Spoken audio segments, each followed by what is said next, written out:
세계은행이 32년 만에 급비 보고서를 공개했습니다. 108개국의 경제 데이터를 분석한 결과 중진국 함정을 탈출한 나라는 단 한 개국뿐이었습니다. 수석 이코노미스트는 데이터를 3번이나 다시 돌렸습니다. 오류라고 확신했기 때문입니다. 하지만 결과는 매번 같았습니다. 자원도 없고 땅도 좁고 출산율은 세계 꼴찌인 그 나라. 15명의 전문가가 전원 반대했지만 증거가 쏟아지자 회의실이 뒤집혔습니다. 일본 경제학자의 마지막 한마디가 모든 걸 바꿨습니다. 그 충격적인 전말을 지금 공개합니다. 시작하기 전 구독과 좋아요, 그리고 대한민국 화이팅 댓글로 한국을 응원해주세요. 워싱턴 세계은행 본부 7층 대회의실이 술렁이기 시작했습니다. 15명의 시선이 일제히 스크린을 향했죠. 파란 점들이 빼곡하게 찍혀있는 그래프였습니다. 108개의 점이 하나의 구간 안에 몰려 있었어요. 중진국 함정이라고 불리는 영역이었습니다. 전 세계 인구의 75%, 거의 60억 명이 살고 있는 나라들이 전부 저 구간 안에 갇혀 있는 거예요. 하지만 딱 하나, 점 하나가 그 구간을 뚫고 위로 올라가 있었습니다. 저는 32년 동안 세계은행에서 일해왔습니다. 47개국의 경제 데이터를 분석했고 중진국 함정 보고서를 총괄하는 수석 이코노미스트입니다. 마이클 브레넌. 그게 제 이름이에요. 3년이었습니다. 이 보고서를 쓰는데 꼬박 3년이 걸렸어요. 108개국의 경제 성장 데이터를 수집하고 분류하고 패턴을 분석했습니다. 수천 개의 변수를 돌렸어요.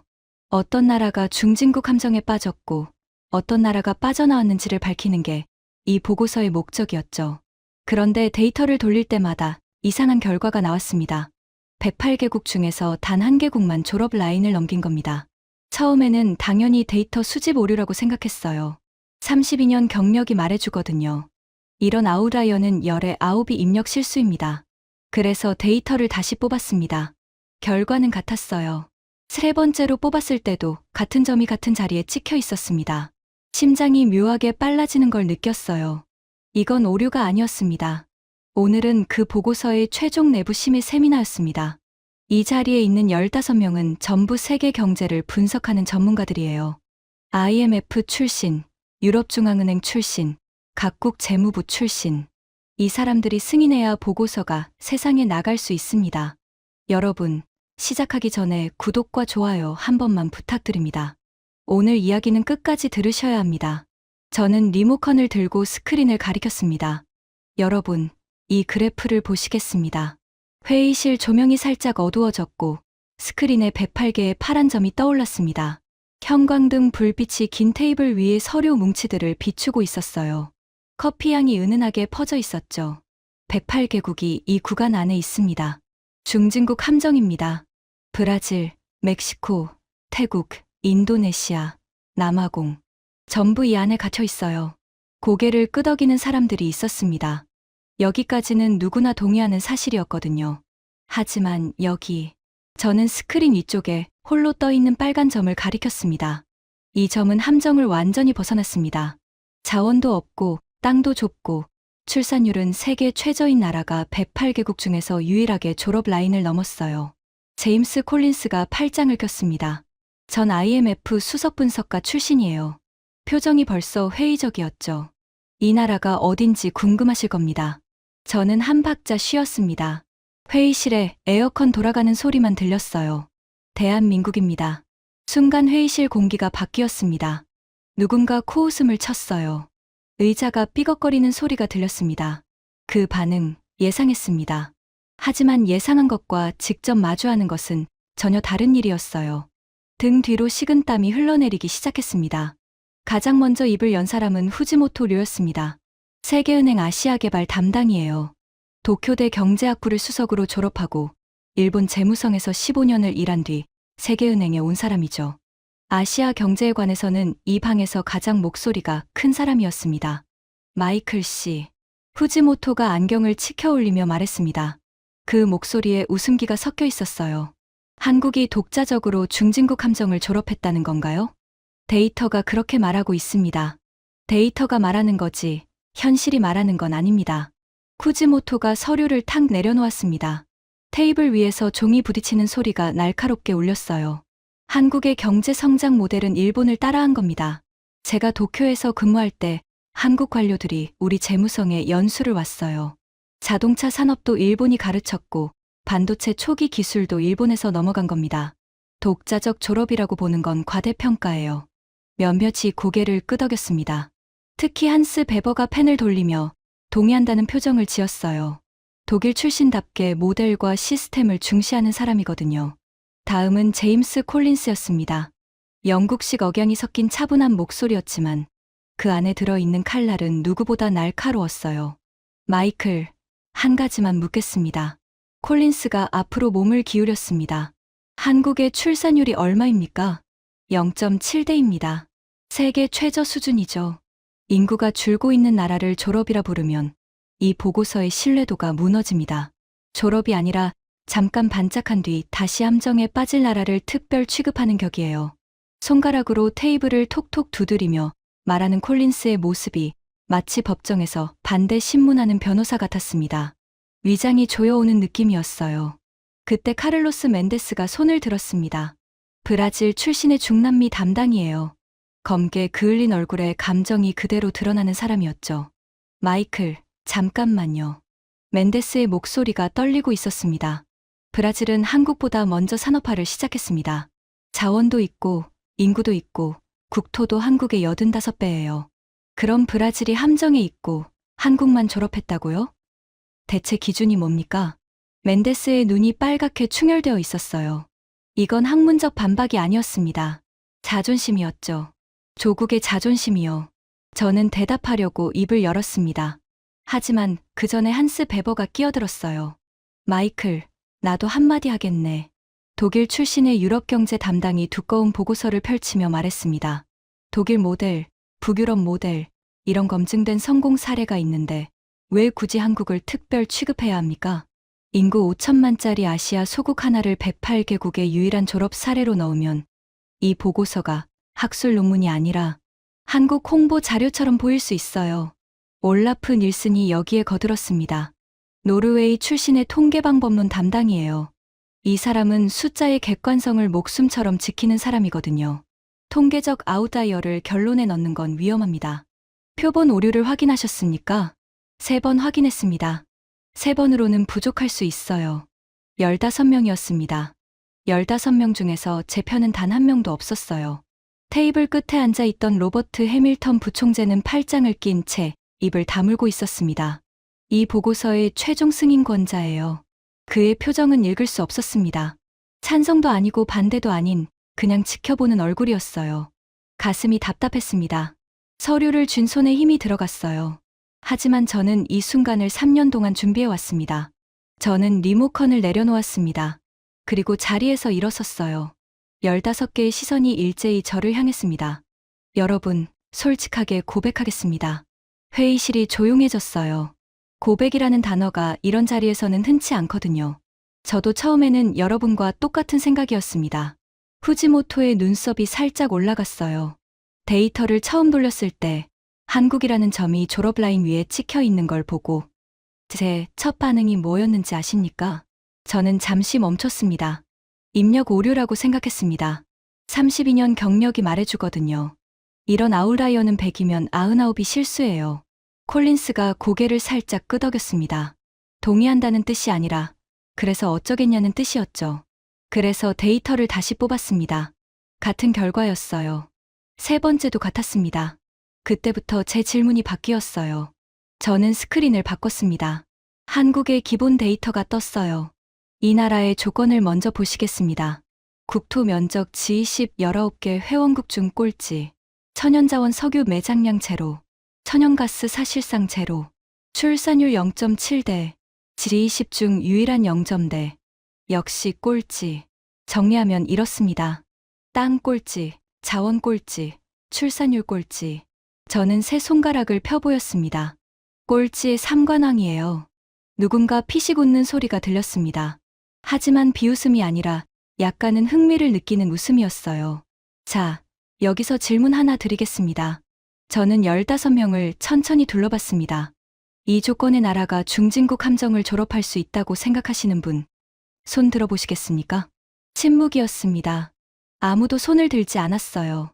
콜린스는 팔짱을 풀지 않았고 후지모토는 안경 너머로 저를 쏘아봤습니다. 멘데스는 고개를 저었어요. 한 분도 안 계시죠? 저도 마찬가지였습니다. 논리적으로 불가능해요. 저는 한 걸음 앞으로 나갔습니다. 그런데 데이터는 졸업이라고 말하고 있습니다. 이 한마디에 회의실의 공기가 미세하게 바뀌었어요. 분노나 비웃음이 아니라 약간의 궁금증이 섞이기 시작한 거죠. 불가능한 조건의 나라가 왜 졸업 판정을 받았는지. 그게 이 보고서의 핵심 질문입니다. 저는 새로운 슬라이드를 띄웠습니다. 한국의 수출 그래프가 나왔어요. 오른쪽 위로 치솟는 곡선이었습니다. 수출 7,500억 달러. 세계 6위입니다. 미국, 중국, 독일, 일본, 네덜란드 다음이에요. 한스의 손이 멈췄습니다. 펜을 돌리다가 갑자기 멈춘 거예요. 독일 바로 다음이라는 사실이 걸렸던 모양이죠. 프랑스를 제쳤습니다. 인구 6,800만에 국토가 한국의 6배인 나라를요. 나탈리 뒤퐁의 얼굴이 살짝 굳어졌습니다. 프랑스 출신이거든요. 하지만 콜린스가 바로 반격했어요. 수출이 크다고 졸업이 아닙니다. 중국도 수출 세계 1위지만 여전히 중진국 함정 안에 있어요. 양적 성장과 질적 도약은 다른 문제입니다. 날카로운 지적이었습니다. 심장이 쿵 내려앉을 뻔했어요. 하지만 이 반박도 예상한 것이었습니다. 맞습니다, 제임스. 정확한 지적이에요. 콜린스의 눈이 약간 커졌습니다. 제가 동의할 줄은 몰랐던 거죠. 수출 규모만으로는 졸업을 증명할 수 없습니다. 그래서 저는 다른 질문을 던졌어요. 저는 스크린을 바꿨습니다. 텅 빈 슬라이드가 나왔어요. 가운데에 질문 하나만 적혀 있었습니다. 이 나라가 세계에서 1등 하는 게 몇 개일까? 후지모토가 콧방귀를 뀌었습니다. 반도체하고 배 만드는 거. 2개 아닙니까? 저는 고개를 저었습니다. 그렇게 생각하시는 게 당연합니다. 저도 그랬거든요. 테이블 아래에서 제 다리가 미세하게 떨리고 있었습니다. 하지만 목소리만은 단단하게 유지했어요.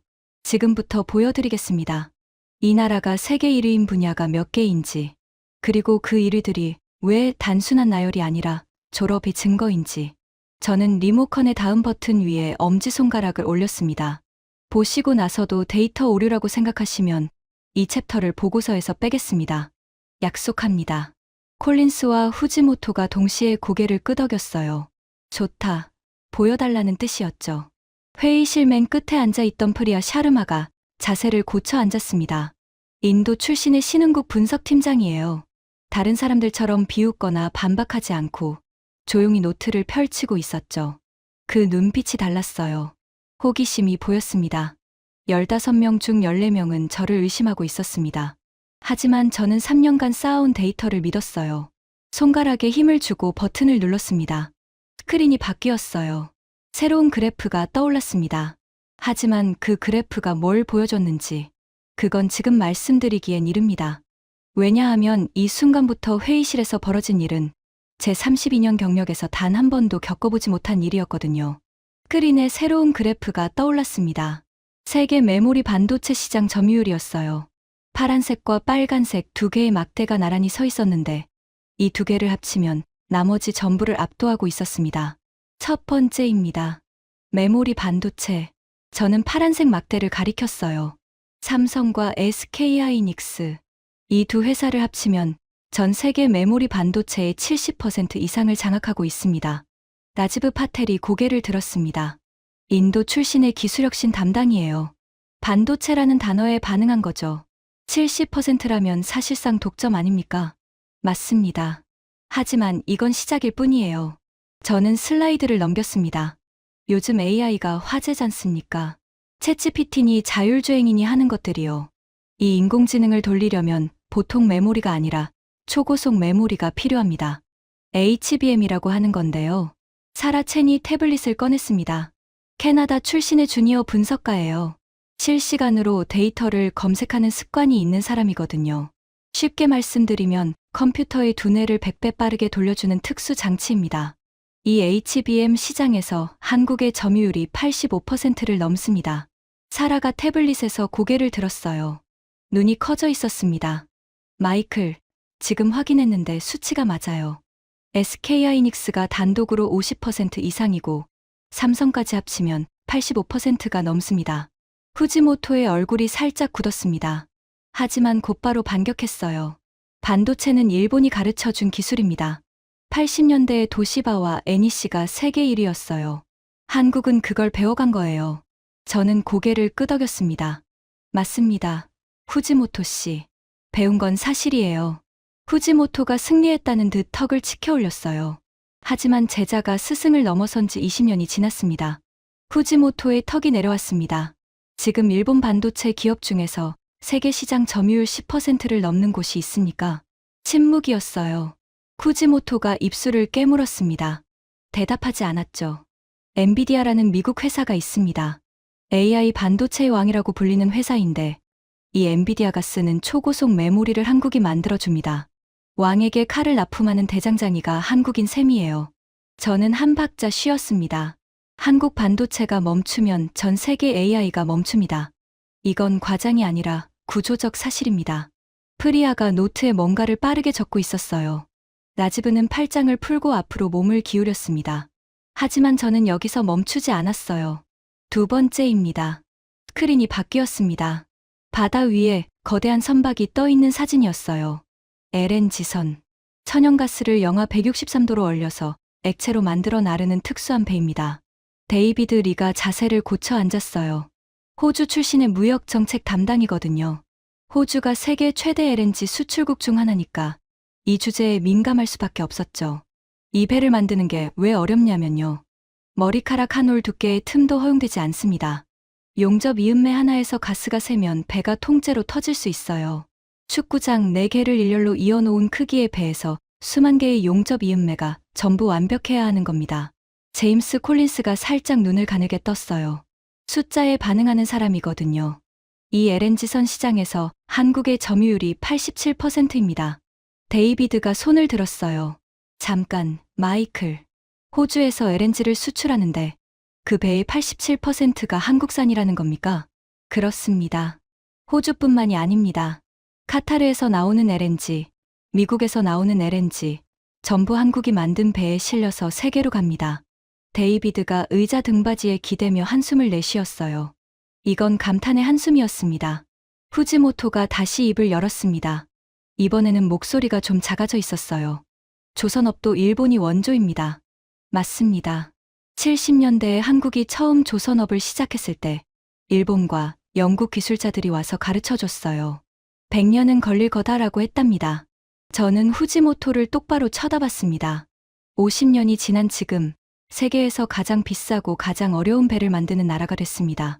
100년 걸린다던 걸 절반도 안 되는 시간에 해낸 거예요. 후지모토가 안경을 벗고 렌즈를 닦기 시작했습니다. 말이 없었어요. 프리아가 처음으로 입을 열었습니다. 조용하지만 또렷한 목소리였어요. 마이클, 이건 한두 개 분야 이야기가 아닌 것 같은데요. 회의실에 미세한 긴장이 흘렀습니다. 첫 동요였거든요. 프리아, 정확합니다. 아직 8개가 더 남았습니다. 콜린스가 시계를 봤어요. 하지만 자리를 뜨지는 않았습니다. 저는 스크린을 바꿨습니다.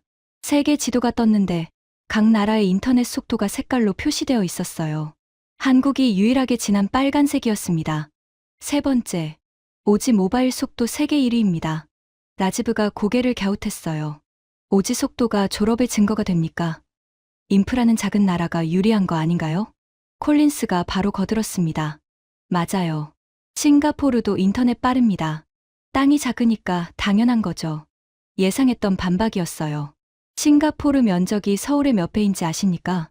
콜린스가 잠시 생각했습니다. 서울보다 좀 작을 겁니다. 맞습니다. 서울보다 작아요. 반면에 한국은 전국 인구 커버리지가 97%입니다. 강원도 산골마을, 인구 10명짜리 동네에서도 오지가 잡힌다는 뜻이에요. 잠시 멈췄습니다. 뉴욕 맨해튼 지하철에서 끊기는 인터넷이 한국 산골에서는 안 끊깁니다. 제임스 콜린스의 표정이 달라졌어요. 그는 런던에 살다가 워싱턴으로 왔는데 영국에서도 시골 가면 인터넷이 잘 안 터지거든요. 직접 겪어본 사람의 반응이었습니다. 72세 할머니가 한국 시골에서 유튜브 라이브 방송을 합니다. 김치 담그는 법을 4K 화질로 전 세계에 보여주는데 프랑스에서 미국에서 실시간으로 댓글이 달려요. 버퍼링 한 번 없이요. 나탈리가 뭔가 말하려다가 입을 다물었습니다. 네 번째, 전자정부입니다. 새로운 슬라이드가 떴어요. UN 전자정부 개발 지수 순위표였습니다. 한국은 UN 전자정부 평가에서 15년 넘게 최상위권을 유지하고 있습니다. 새벽 2시에도 스마트폰 하나면 행정서류가 30초 만에 나와요. 한스 베버가 처음으로 반응을 보였습니다. 30초라고요? 네. 주민등록등본이든 사업자 등록증이든 클릭 몇 번이면 됩니다. 미국에서 같은 서류 하나 받으려면 최소 일주일은 걸리죠. 제가 미국인이면서 미국을 깎아내리는 말을 하자 회의실 분위기가 묘해졌어요. 올라프가 피식 웃었습니다.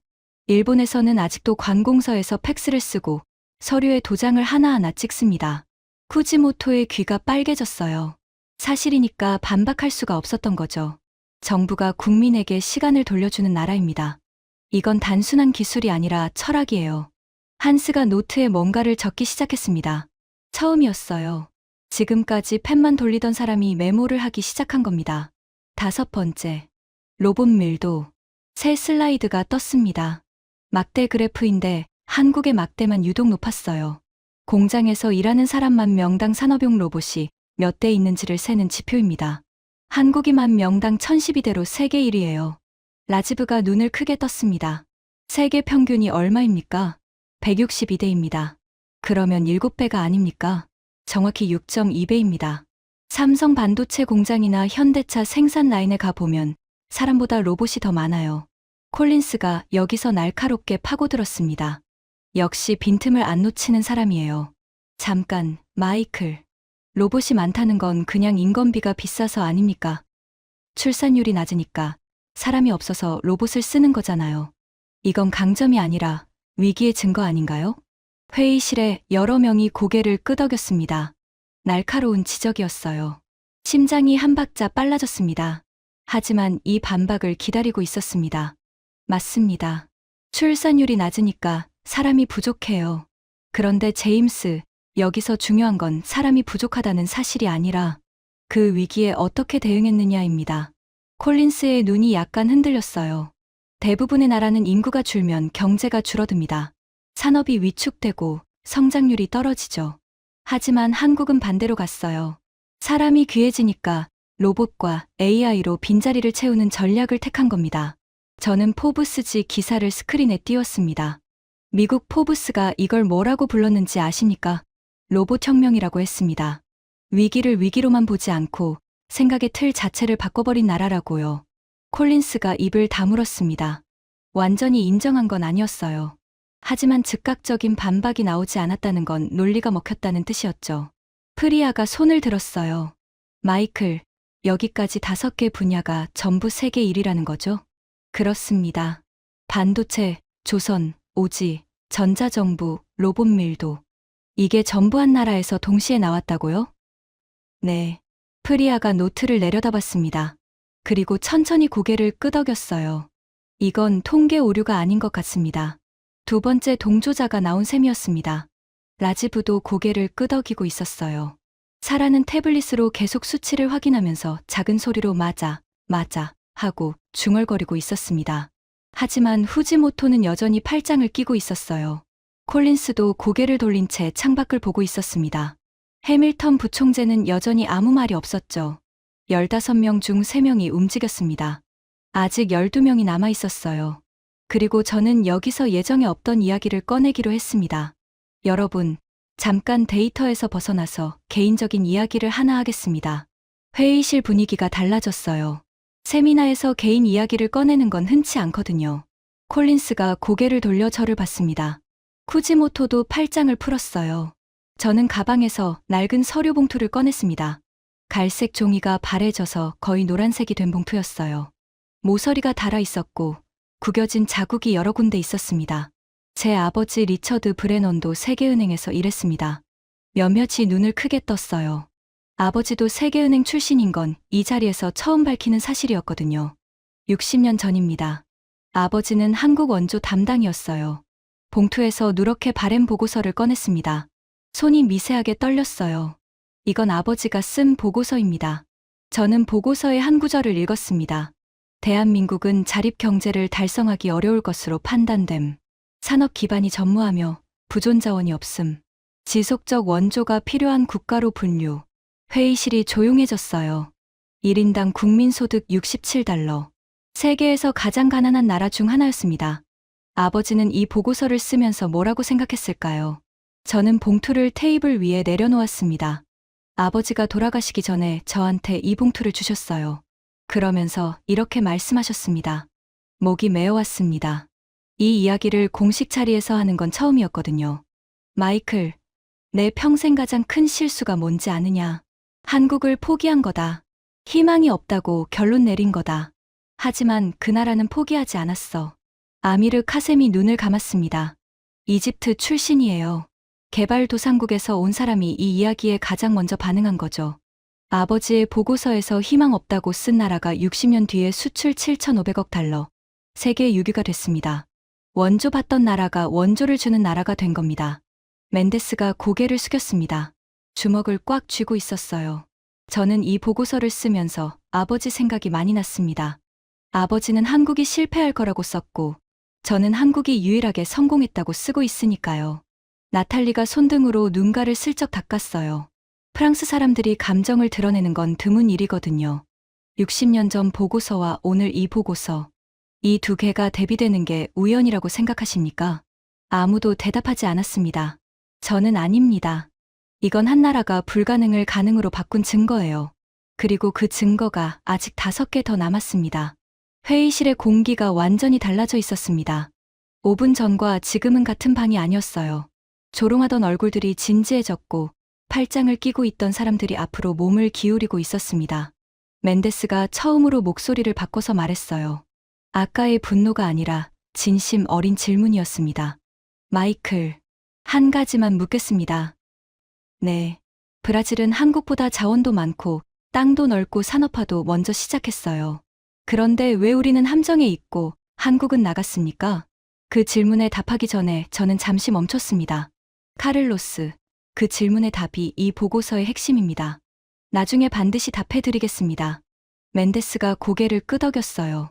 더 이상 적대적인 눈빛이 아니었습니다. 아미르가 조용히 말했습니다. 계속하십시오.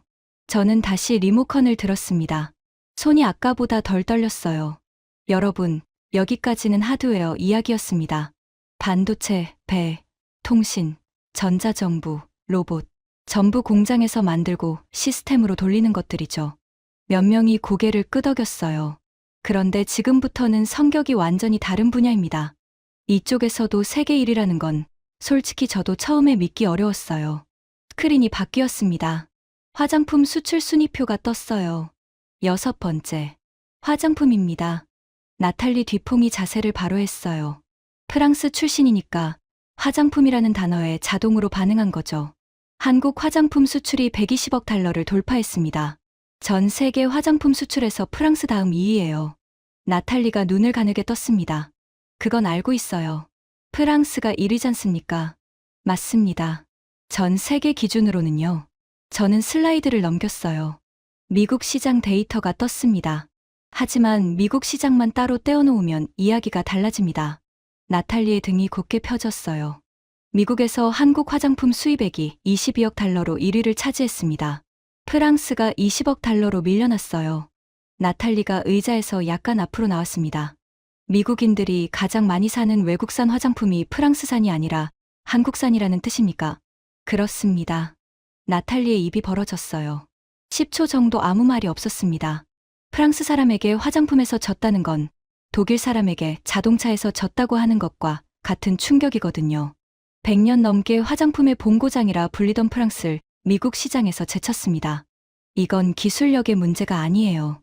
소비자의 선택입니다. 나탈리가 한참 동안 스크린을 쳐다봤어요. 그러다가 천천히 고개를 끄덕였습니다. 인정할 건 인정해야죠. 프랑스 사람이 화장품에서 한국을 인정한 겁니다. 회의실에 작은 충격파가 흘렀어요. 7번째. 식품입니다. 저는 새로운 데이터를 띄웠습니다. 라면 수출 16억 달러. 가공식품 단일 품목으로 16억 달러를 넘긴 건 한국 식품 수출 역사상 처음 있는 일입니다. 올라프가 웃었어요. 라면으로 16억 달러요? 네. 미국 월마트에도 파리 카르푸에도 방콕 편의점에도 한국 라면이 깔려 있습니다. 하지만 진짜 임팩트는 그 다음이었어요. 그리고 김이요? 한스가 되물었습니다. 네. 밥 위에 올려서 싸먹는 그 김이요. 세계 김 시장에서 한국의 점유율이 73%입니다. 세계에서 팔리는 김의 4장 중 3장이 한국산이에요. 수출액만 11억 달러를 넘었습니다. 사라가 태블릿을 들어보였어요. 미국에서 팔리는 김의 90%가 한국산 조미김이에요. 미국 아이들이 학교 도시락에 과자 대신 김을 넣어 달라고 한다는 기사도 있어요. 맞습니다. 반도체처럼 세계 시장을 장악하고 있다고 해서 검은 반도체라는 별명까지 생겼어요. 콜린스가 피식 웃었습니다. 처음으로 적대적이지 않은 웃음이었어요. 반도체에서 김까지. 참 스펙트럼이 넓군요. 아직 끝이 아닙니다. 저는 마지막 소프트 파워 슬라이드를 띄웠어요. 8번째. 문화 콘텐츠입니다. 넷플릭스 글로벌 탑 10 데이터가 나왔습니다. 지난 한 해 동안 넷플릭스 글로벌 탑 10에 올라간 한국 드라마가 17편입니다. 미국 드라마, 영국 드라마, 스페인 드라마, 전 세계 콘텐츠가 경쟁하는 곳에서 한국 드라마 17편이 이름을 올렸어요. 후지모토가 작은 목소리로 중얼거렸습니다. 일본 애니메이션보다 많습니까? 글로벌 탑 10 기준으로는 그렇습니다. 후지모토의 안경 너머로 복잡한 감정이 스쳤어요. 일본이 문화 콘텐츠에서도 한국에 밀리고 있다는 사실이 받아들이기 힘들었던 거죠. 음반 시장은요. 세계 음반 판매량 1위와 2위가 전부 한국 아이돌 그룹이었습니다. 테일러 스위프트, 비욘세를 제치고요. 엘레나 코발이 처음으로 목소리를 높였어요. 폴란드 출신의 동유럽 담당이에요. 한국어 학습자가 몇 명이라고 했습니까? 1780만 명입니다. 12년 만에 13배 늘었어요. 프랑스의 한 고등학교에서는 600명이 한국어 수업을 신청했다는 기록도 있습니다. 나탈리의 얼굴이 다시 한번 굳어졌어요. 자국 학생들이 프랑스어 대신 한국어를 배우고 있다는 사실에 복잡한 표정이었습니다. 문화 콘텐츠 수출 전체를 합하면 연간 130억 달러가 넘습니다. 저는 여기서 한 박자 쉬었어요. 반도체가 세계의 머리를 잡았다면 드라마와 음악은 세계의 가슴을 잡은 겁니다. 회의실이 조용했습니다. 지금까지 8개의 세계 1위를 연달아 쏟아냈거든요. 숫자의 무게가 사람들의 어깨를 누르고 있는 게 느껴졌어요. 한스가 노트를 내려놓고 말했습니다. 그 목소리에서 처음으로 조롱이 완전히 사라져 있었어요. 흥미로운 데이터입니다. 솔직히 말하면 인상적이에요. 독일 사람이 인상적이라고 말한 겁니다. 독일인이 칭찬에 인색하다는 건 이 방에 있는 모두가 아는 사실이었죠. 15명 중 7명이 움직였습니다. 하지만 가장 중요한 3사람, 후지모토와 콜린스, 그리고 해밀턴 부총재는 여전히 결론을 유보하고 있었어요. 9번째입니다. 저는 목소리를 한 톤 낮췄어요. 분위기를 바꿀 필요가 있었거든요. 지금까지는 경제 이야기였습니다. 하지만 나라가 나라로 존재하려면 경제만으로는 부족합니다. 스스로를 지킬 수 있어야 해요. 군사력 순위 데이터가 떠올랐습니다. 글로벌 파이어 파워 기준 한국의 군사력 순위는 세계 5위입니다. 3년 연속이에요. 엘레나가 몸을 앞으로 기울였습니다. 폴란드는 러시아 바로 옆이니까 군사력에 민감할 수밖에 없거든요. 상위 5개국을 보시겠습니다. 1위 미국, 2위 러시아, 3위 중국, 4위 인도, 5위 한국. 저는 스크린을 가리켰어요. 이 네 나라의 공통점이 뭔지 아시겠습니까? 콜린스가 바로 답했어요. 전부 핵보유국입니다. 맞습니다. 하지만 5위 한국은 핵무기가 없어요. 핵무기 없이 오직 재래식 군사력만으로 세계 5위를 유지하고 있는 겁니다. 엘레나가 숨을 들이켰어요. 방산 수출은 어떻습니까? 사상 최대인 23조 원을 기록했습니다. 폴란드에 K2 전차와 K9 자주포를 수출했어요. 엘레나의 눈이 반짝였습니다. 저는 그걸 직접 경험했습니다. 회의실이 술렁였어요. 엘레나가 자기 경험을 꺼낸 건 처음이었거든요. 폴란드 국방부에서 근무할 때 한국 장비 도입 검토에 참여했어요. 품질이 압도적이었습니다. 미국 장비보다 가성비가 좋고 납기일을 정확하게 맞춰요. 유럽 방산업체들은 납기 지연이 일상인데 한국은 약속한 날짜에 정확히 납품하더라고요. 후지모토의 눈이 흔들렸습니다. 일본은 방산 수출에서 한국에 크게 뒤처져 있거든요. 이건 일본 내부에서도 민감한 주제예요. 자, 이제 마지막입니다. 저는 10번째 슬라이드를 띄웠어요. 10번째. 이게 어쩌면 가장 중요합니다. R&D 투자 비율 그래프가 나왔습니다. G20 19개국의 막대 그래프인데 한국의 막대만 유독 높았어요. GDP 대비 연구개발 투자 비율 4.93%, G20에서 1위입니다. 2위인 미국보다 거의 1.5%포인트 높아요. 콜린스가 안경을 벗었습니다. 렌즈를 닦는 건 아니었어요. 눈을 비비는 거였습니다. 오래 집중한 탓이기도 했겠지만 숫자의 무게에 지친 표정이기도 했어요. 인구 100만 명당 특허 출원수 세계 1위, 혁신 지수 아시아 1위, 세계 4위, 그리고 인적 자본 및 연구 부문에서 7년 연속 세계 1위입니다. 올라프가 드디어 입을 열었습니다. 통계방법론 전문가답게 감정 없이 건조한 목소리였어요. 마이클, 데이터 검증 결과를 말하겠습니다. 회의실이 조용해졌어요. 올라프가 말하면 모두가 듣거든요. 이 사람이 오류라고 하면 끝이니까요. 10개 분야 전부 교차 검증했습니다. 데이터 수집 오류는 발견되지 않았어요. 가슴이 뛰었습니다. 통계 전문가가 오류 없음을 확인한 겁니다. 하지만 콜린스가 마지막 카드를 꺼냈어요. 이 사람은 쉽게 물러서지 않습니다. 마이클, 솔직히 말하겠습니다. 콜린스가 앞으로 몸을 기울였어요. 눈빛이 진지했습니다. 더 이상 적대적인 게 아니라 진심으로 이해하고 싶어하는 눈빛이었어요. 개별 데이터는 인상적이에요. 10개 분야에서 세계 1위라는 건 분명 대단한 겁니다. 하지만 이게 졸업의 증거인지는 별개 문제입니다. 1위를 많이 가지고 있다고 해서 중진국 함정을 벗어난 건 아닐 수 있어요. 날카로웠습니다. 사실 이게 이 방에 있는 모든 사람이 가진 마지막 의문이었어요. 저는 콜린스를 똑바로 쳐다봤습니다. 제임스, 그 질문을 기다렸습니다. 콜린스의 눈썹이 올라갔어요. 핵심은 이 10개가 따로 존재한다는 게 아닙니다. 저는 새로운 슬라이드를 띄웠어요. 10개의 점이 선으로 연결된 그림이었습니다. 이 10개가 전부 연결되어 있다는 겁니다. 회의실이 숨을 죽였어요. 그리고 이 연결이 왜 졸업의 결정적 증거인지, 왜 한국만 이게 가능했는지 지금부터 보여드리겠습니다. 콜린스가 의자 등받이에 기대며 고개를 끄덕였어요. 좋다. 보여달라는 뜻이었습니다. 하지만 이번에는 아까와 달랐어요. 반박하려는 게 아니라 진짜 듣고 싶어하는 얼굴이었습니다. 해밀턴 부총재가 처음으로 움직였습니다. 팔짱을 풀고 테이블 위에 두 손을 올려놓았어요. 여전히 말은 없었지만 자세가 바뀐 건 분명했습니다. 15명 중 10명이 이미 넘어와 있었습니다. 하지만 가장 중요한 마지막 관문이 남아 있었어요. 후지모토의 자존심, 콜린스의 논리, 그리고 해밀턴의 승인. 이 세 사람을 넘어야 보고서가 세상에 나갈 수 있습니다. 저는 리모컨을 쥔 손에 힘을 주었어요. 3년간 준비한 마지막 슬라이드가 기다리고 있었습니다. 스크린에 10개의 점이 떠올랐습니다.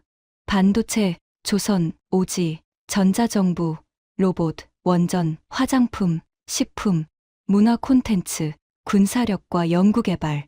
하나하나가 세계 1위인 분야들이었어요. 여러분, 제임스가 정확한 질문을 했습니다. 1위를 많이 가지고 있다고 졸업이 아닐 수 있다고요. 콜린스가 고개를 끄덕였습니다. 맞습니다.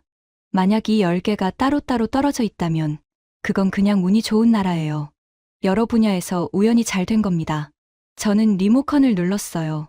10개의 점 사이에 선이 하나씩 그어지기 시작했습니다. 하지만 이 10개는 따로 존재하지 않습니다. 전부 연결되어 있어요. 회의실이 숨을 죽였습니다. 60여 년 전 포항에 제철소가 세워졌습니다. 쇠를 녹여서 철판을 만들기 시작한 거예요. 스크린에서 첫 번째 선이 그어졌습니다. 철강에서 조선으로. 그 철판이 거제도 조선소로 갔습니다. 배를 만들기 시작한 거죠. 처음에는 작은 화물선이었어요. 하지만 기술이 쌓이면서 LNG선까지 만들게 됐습니다. 지금 세계 87%를 장악한 그 배의 시작이 제철소의 철판이었어요.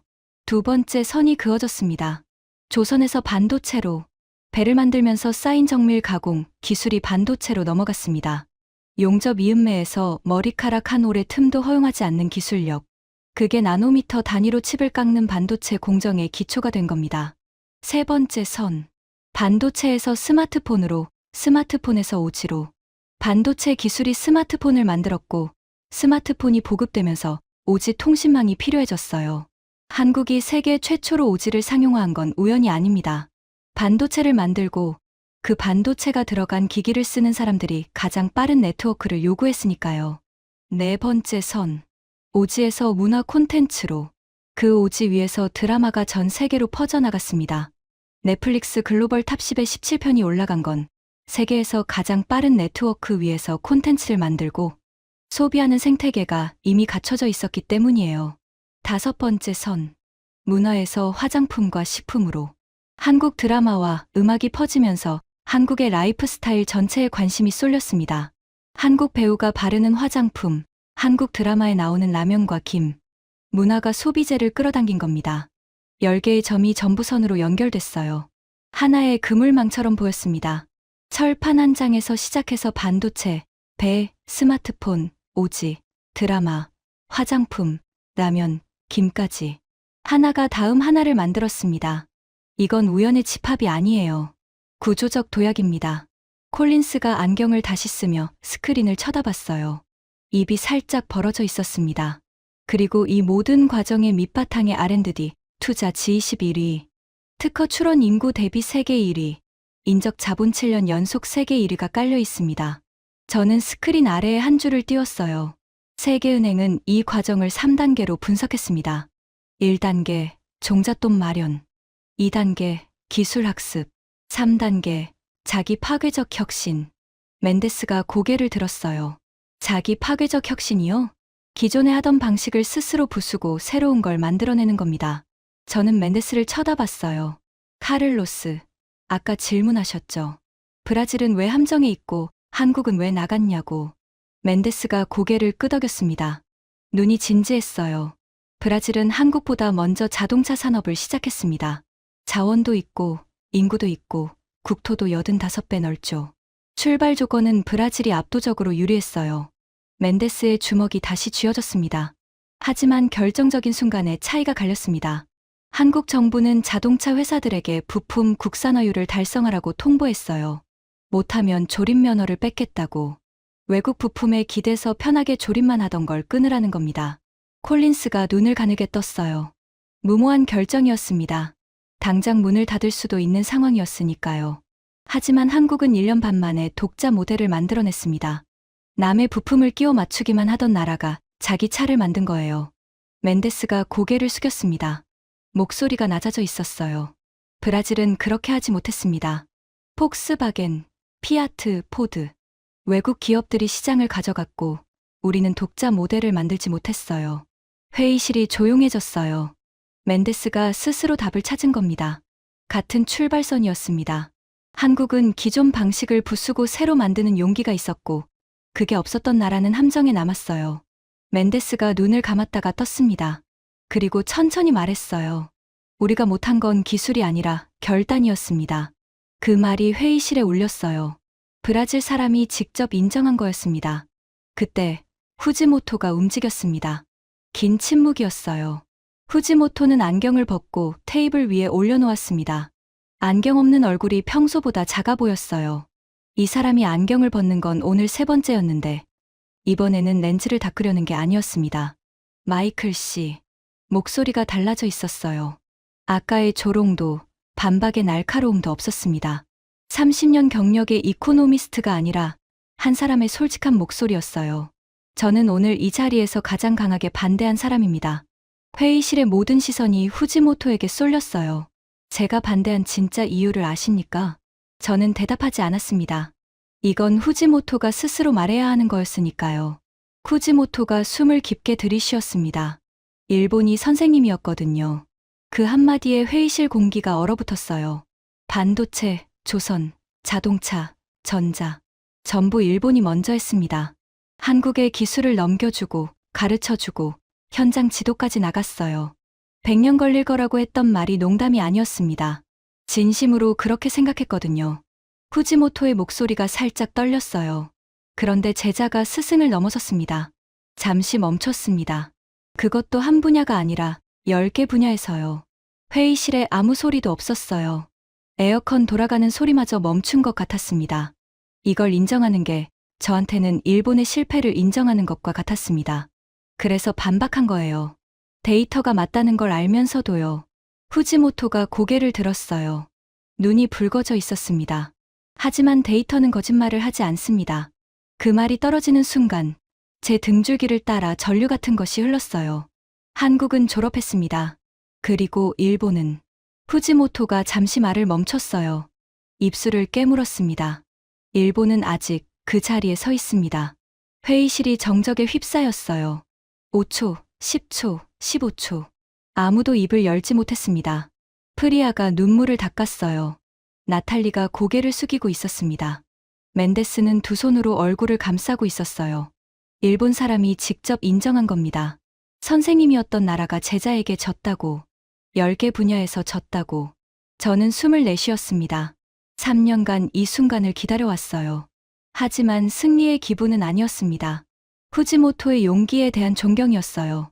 자존심을 꺾고 데이터 앞에 무릎을 꿇는 건 그 어떤 논문을 쓰는 것보다 어려운 일이니까요. 회의실에 침묵이 흐르고 있었습니다. 후지모토의 고백 이후 아무도 말을 꺼내지 못했어요. 그때 테이블 끝에서 의자가 삐걱거리는 소리가 났습니다. 로버트 해밀턴 부총재였어요.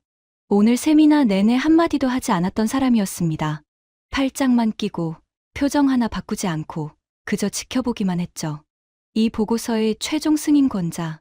이 사람이 거부하면 3년간의 작업이 휴지통에 들어갑니다. 해밀턴이 천천히 일어섰어요. 은발이 형광등 아래에서 빛났습니다. 70대 초반이지만 눈빛은 여전히 날카로웠어요. 15명의 시선이 일제히 그에게로 쏠렸습니다. 마이클.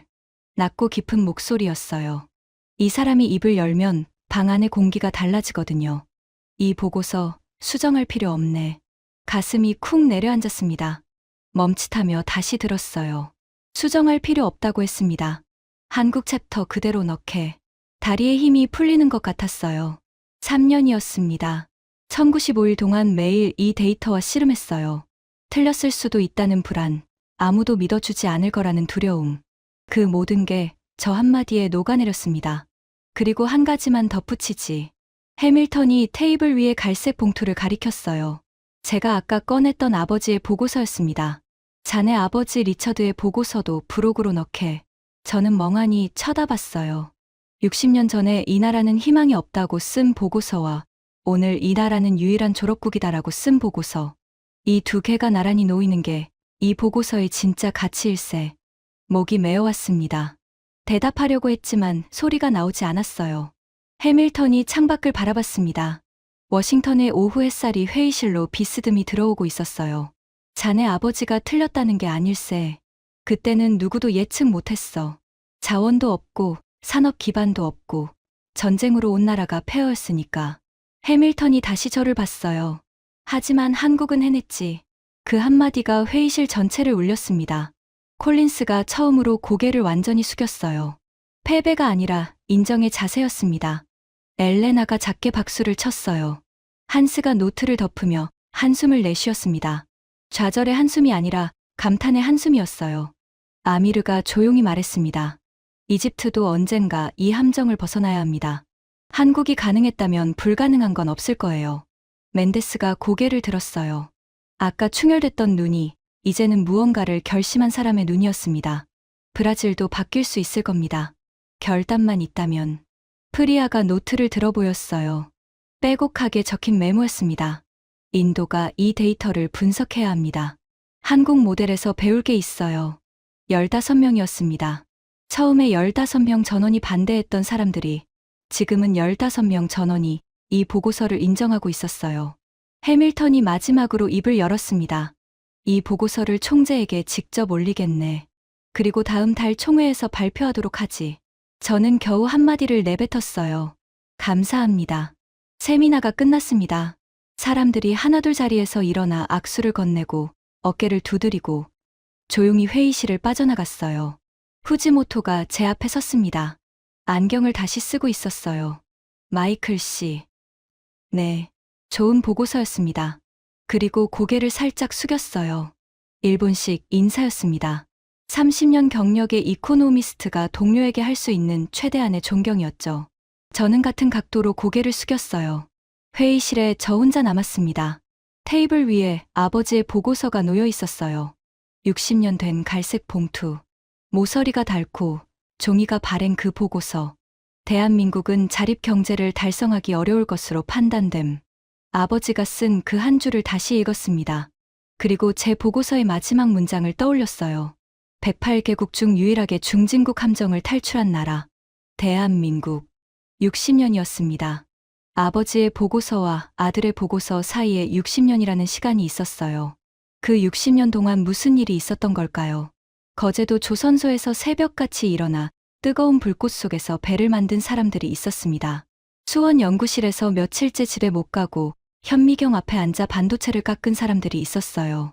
논밭에서 해가 뜨기 전에 나가 해가 진 뒤에 돌아오면서 자녀 등록금을 댄 사람들이 있었습니다. 교실에서 아이들을 가르치고 이 나라의 미래를 키운 사람들이 있었어요. 그 사람들이 만든 결과가 이겁니다. 반도체로 전 세계 AI를 움직이고 있어요. 만든 배가 세계 바다의 87%를 다니고 있습니다. 산골에서도 오지가 터지고 서류 한 장이 30초면 나와요. 공장에서는 로봇이 사람을 지키고 절반 가격에 원전을 지어서 유럽에 수출합니다. 만든 화장품이 프랑스를 이기고 끓인 라면이 16억 달러어치 팔리고 밥상의 김이 세계의 73%를 차지하고 있어요. 찍은 드라마가 60개국에서 상위권에 올라 있고 핵무기 없이 세계 5위의 군사력을 지키면서 연구개발 투자는 G21위입니다. 67달러의 나라를 7,500억 달러의 나라로 만든 사람들. 세계은행이 기적이라 부른 이 이야기의 주인공은 거창한 누군가가 아닙니다. 워싱턴의 오후 햇살이 아버지의 보고서 위에 내려앉고 있었어요. 갈색 봉투가 황금빛으로 물들었습니다. 한국은 위기 앞에서 한 번도 포기하지 않았습니다. 전쟁의 잿더미도 이겨냈고 외환위기도 이겨냈고 그 모든 불가능을 가능으로 바꿔왔어요. 출산율이 낮으면 로봇과 기술로 메울 겁니다. 새로운 도전이 오면 또 부수고 다시 만들 겁니다. 왜냐하면 이 나라에는 위기 앞에서 주저앉지 않는 사람들이 살고 있으니까요. 저는 아버지의 보고서를 조심스럽게 가방에 넣었습니다. 그리고 제 보고서 위에 펜으로 한 줄을 적었어요. 아버지에게. 당신이 틀렸다는 게 아닙니다. 그때는 아무도 몰랐으니까요. 하지만 한국은 해냈습니다. 당신이 희망 없다고 쓴 나라가 108개국 중 유일하게 졸업했습니다. 가방을 들고 회의실을 나섰어요. 복도에 워싱턴의 석양이 길게 드리워져 있었습니다. 이 보고서는 다음 달 총회에서 세계에 발표됩니다. 108개국이 빠진 함정. 단 한 개국만 빠져나온 기적. 그 나라의 이름은 대한민국입니다. 지금까지 세계은행 수석 이코노미스트가 경험한 충격적인 이야기였습니다. 108개국 중 유일한 졸업국 대한민국. 이 이야기가 자랑스러우셨다면 주변에 널리 공유해 주세요. 우리가 해낸 일을 더 많은 분들이 알았으면 합니다. 구독과 좋아요도 부탁드립니다. 지금까지 터칭 스토리였습니다. 감사합니다.